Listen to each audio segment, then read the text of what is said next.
Hi everyone, here is step-by-step guide how to open Heic image without install extension on your PC. Actually, it's so easy. Let me show you how to do that. First of all, open up new window in browser, tap on search bar and type in here Heic converter to PNG. Tap on first link, for example, cloudconvert.com.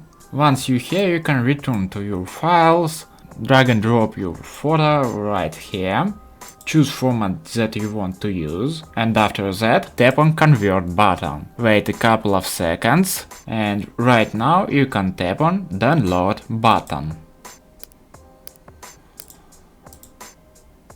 That's it, I hope it helps. Please consider subscribe to our channel and give it a thumbs up. And also you can watch this video or this playlist about Windows.